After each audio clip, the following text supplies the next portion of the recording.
Hi, everyone. This is Miranda Ward with the Valuable Voices podcast. I have my friend Kaelyn. I'm so excited. I've been waiting to have her. She's been one of the most influential people in my life. She used to live down the street from me, and a friend recommended her for life coaching. And I said, okay.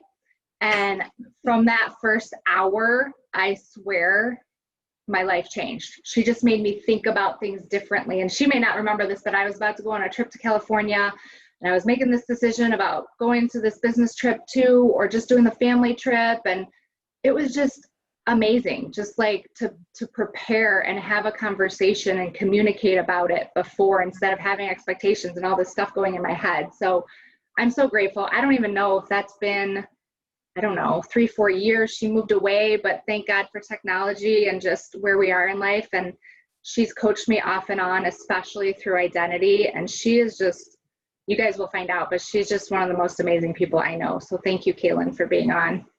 Aw, well, thank you. I actually do remember that time, and I feel like it was super instrumental just for us even to start from this place of permission.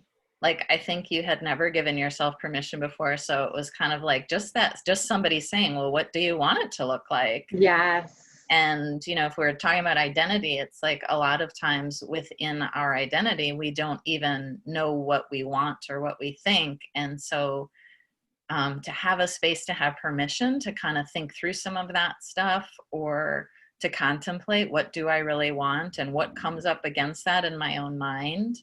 Yeah, we dove in really quickly with that topic. But yeah, you had a circumstance in life that you were willing to kind of look at differently, and we did. And that was, that's like all it takes is one circumstance you're willing to look at differently, and then just kind of build on that. What do I want? What do I see? What's coming up against that thing that I say that I want? And, picking that apart. So I totally remember that. And you're very easy to coach. So.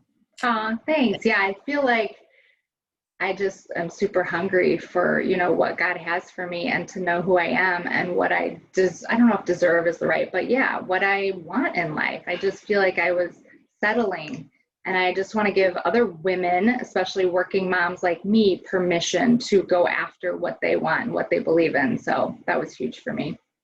Well, and I think even like nowadays, it's not even, settling has such a, I don't know. It's, to me, it has this element of like they've made a conscious decision, like, oh, I'm just going to settle into this. But to me, settling is actually like a powerful position inside. Like, if I can settle my insides and move forward step by step into something, it's super powerful. So it's just finding those things that I want to settle into. But now, like, the pace of life, sometimes if we don't give ourselves, like I said, that permissional space to just look and say, what do I want? Is there a part of me that's not being expressed right now? Is there, I'm at home with my kids, but do I want to, start a business? Or is there like a hobby that I've always wanted to learn how to play the piano, or learn how to paint, or learn how to garden, or, go whatever the thing is. A lot of times we're so caught up in the taking care, like the caretaking. And that is a part of our identity, but it can take over, especially in motherhood, for sure. And that's definitely part of my story personally, is just, when I became a mom, the second I had that baby, I was like, what the heck? Who am I?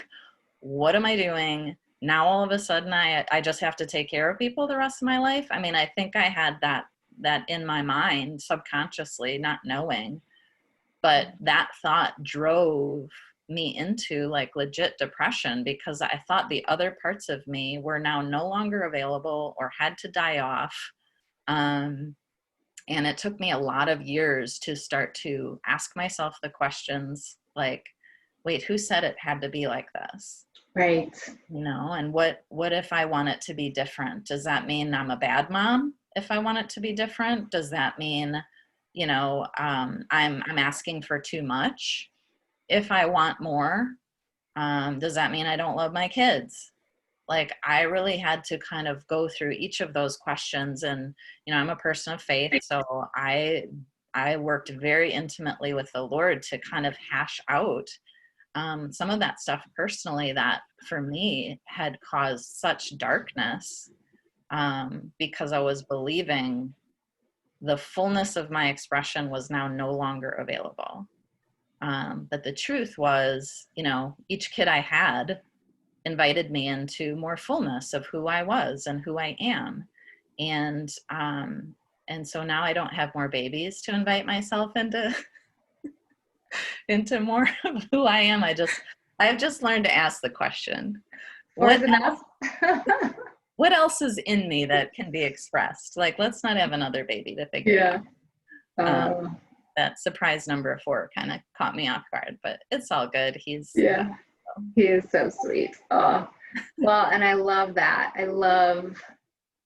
It's different circumstances, right? For you, it was having a baby. It might be a job. It might be a relationship, whatever that is. So, and again, like your faith, you've just been a huge example of faith for me.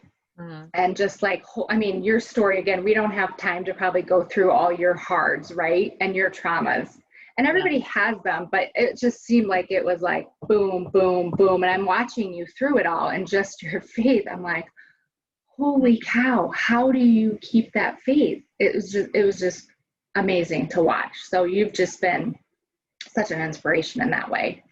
Yeah. I feel like emotional with you saying that, just because that I do feel like that's like part of my like assignment and calling to the world is to, show what it does look like to walk in faith through really hard things. Yeah. And it doesn't mean it's easy. It's still challenging.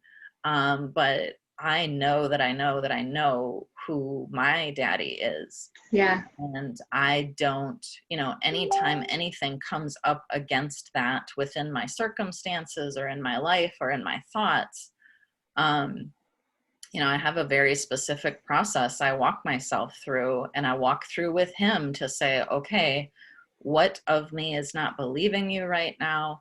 What of my circumstances is coming up to kind of teach me and bring me into a deeper part of faith? And, that for me started when I was really little. So I didn't know it was starting when I was little, but I have been building faith since I was little. So I appreciate you saying that, because sometimes it's literally like you feel a little like you're the sacrificial lamb. People like, oh, let's give Kaelyn something else hard. Right. She'll walk through it victoriously. She'll walk through it. A lot of times, like in my like victim days, I'll be like, oh my gosh, like, why this Job life, Lord? Why? Right. Why this life where you've just allowed, like, oh, what about my servant Kaelyn? Do you want to do some more things in her life to see if, she will ever stand against me? And it's like, so there's times I can go on the victim side and be like, oh my gosh, like, really, why? But most of the time I'm on the very powerful side of that. Like, yeah, mess with me. Yeah. Like, you see what you got, see what you want to like challenge my fear with, challenge my faith with, and my faith will rise above. And part of that is because of my identity, because I know who God is. I know who He is in my life. I know who He made me to be. And when I can stand in those places, nothing but faith, is available to me when I actually am in connection with that. So yes, and that is beautiful. I remember one day, I'm like, I need to talk to Kaelyn, and God was like, no, you need to talk to me. So I got on my face. I'm like, no, I need Kaelyn. So I feel like we need coaches and mentors and people in our life. We need humans. Yeah. But He really drew me in, and it was just so beautiful, because sometimes I felt like I needed you, and He's like, no, you need me. So another reason for Valuable Voices is, for me, He is my number one voice, Again, there's other people that will lift you up and empower you, but I feel like I made other people's voices louder than his. So I'm just very careful of that. And again, you just got to be careful what voices you're listening to. Yeah, absolutely. And I think as, as like people of the kingdom, right, we can hear the Father's voice. And so a lot of times people they'll crave the voice of a human that speaks the heart of the Father, right? Because it does feel good. Like, right. That is a gift God has given me to create that space and to reveal his heart to people and reveal his heart for them, to them.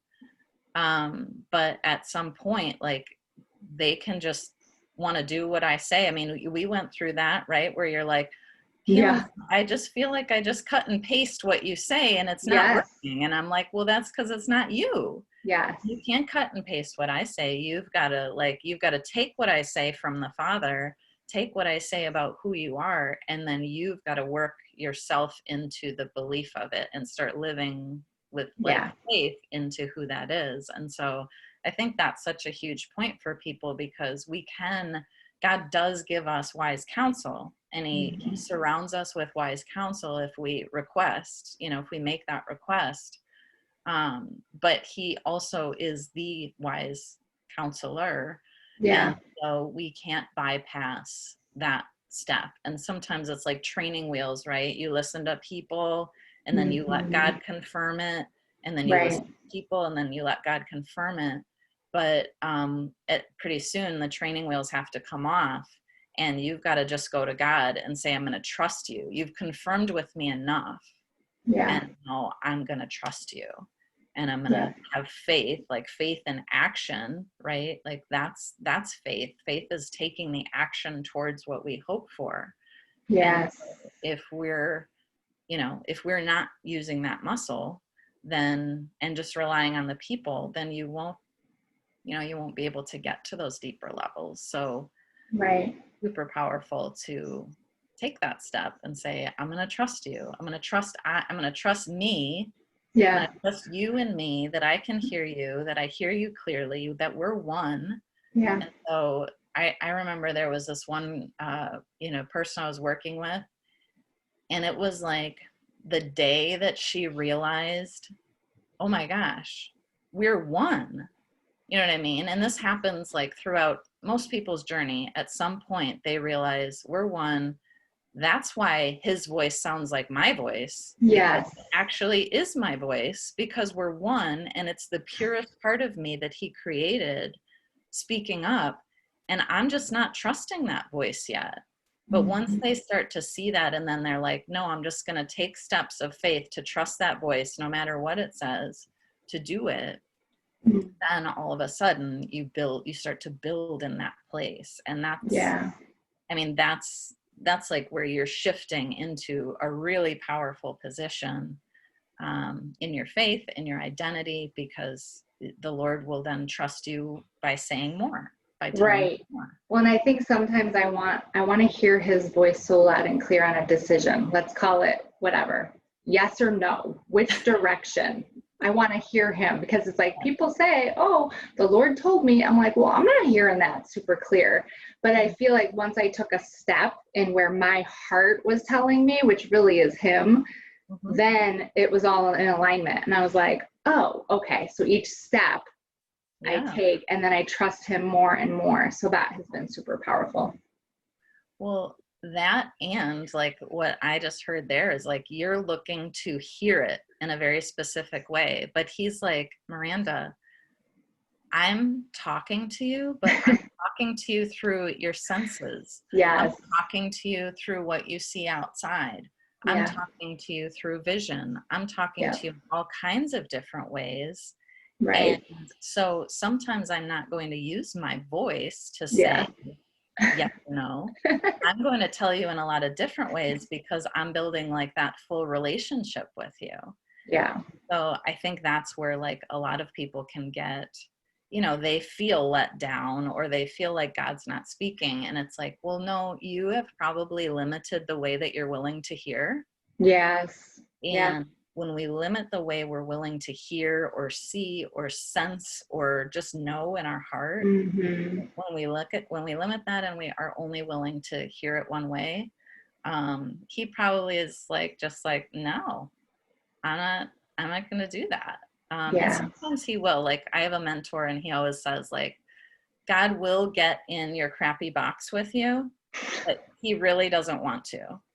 Like, he will on occasion show up in your crappy box and guide you nicely out. But there becomes a point in your faith where he's no longer going to get in your crappy box, and he wants you to rise up out of the box. Yeah. And so that usually looks like, you know, now if I'm used to hearing him, right, now it looks like, oh, wow, I might see out into the world, like things that he's communicating to me, or I might have a sense or a knowing of things, and I just have to trust that. Yeah. So yeah. We can definitely kind of stay in some stuck positions if we're so, and that's kind of, let's say, okay, what if somebody feels stuck and they want to move forward in their identity? Like, what would be your next step? What would be your advice? Because I know you told, we walked through that, and I was hearing things and I'm like, no, I want to hear something else. And you're like, no, he really wants you to hear this. And I'm like, no, I want to hear something else, whatever. And for me, it was just spending time with him, and whatever that looked like, walking outside and seeing the beauty and being grateful for that. Reading the word, but like, I love the word, but it's confusing to me. So I just had to pick like one, I feel like I made myself think it had to look a certain way. I had to read for an hour, and I'm like, that's not who I am. But I'm now realizing that's not how he speaks to me. He speaks to me through like worship songs and things like that. But so for me, it was just to take time to be with him. And again, I remember telling you, I feel like I need a half hour to be with him. And it's like, no, I just talk to him throughout the day now. And it's just so calming. Like, he's always there. But I guess, what would be your advice for someone that's kind of like, what do I do? Where do I start? Yeah, well, I would just say, I mean, you just laid out that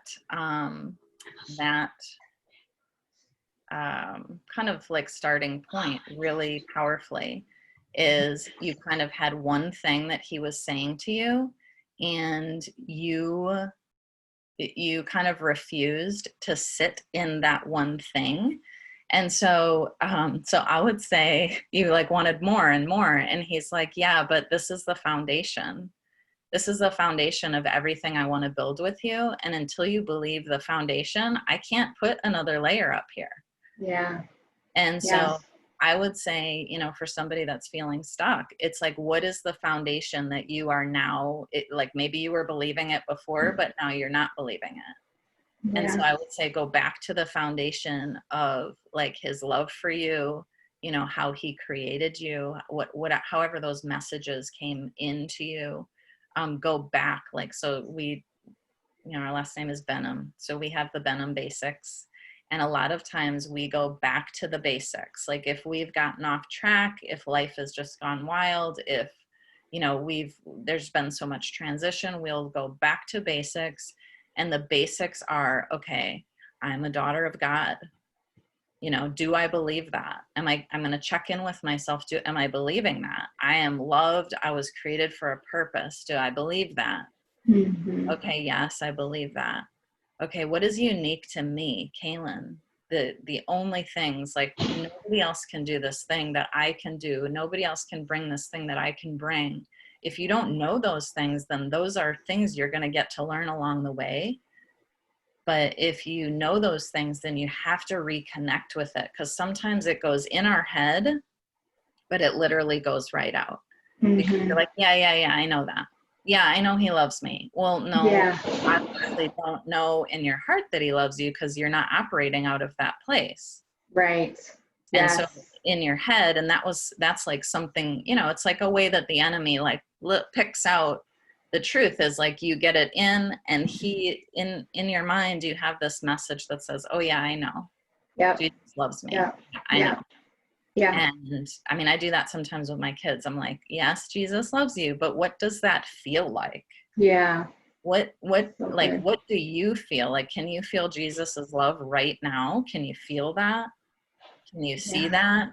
Can you see that in our life? What in our life reminds you? You know what I mean? So bring them into actual connection at a heart level to that basic truth, is the best kind of way to get unstuck, is you kind of take a step back to the basic foundation and then go back, like then move forward out of it. Oh, wow. Now that I'm actually standing in the fullness of, I love you, you're beautiful, you're powerful, whatever the things are that are basic, then take that step. Yes, so good, so good. So I know people can follow you on Facebook, Being with the Benhams, which is just so fun. Again, it's just like we get to see into your thoughts, and you're raw and real. And it's just, again, it helps us. It helps me grow. It helps me have faith. And so I know that's an awesome platform to watch. I know eventually there's going to be books and so much more from you guys, because you guys are just amazing and a power couple and up to so much. But so Facebook, Being with the Benhams, just if this is pulling on your heart, it's just a beautiful example of faith and so much goodness. So yeah. Well, thank you for having me, Miranda. Thank you so much. I love you dearly. I appreciate you, and I know we'll be connected for a long time because of all the good fun things we're doing together. So thanks, friend. Enjoy your day. I appreciate you. Yeah, I love you. All right, bye. Love you.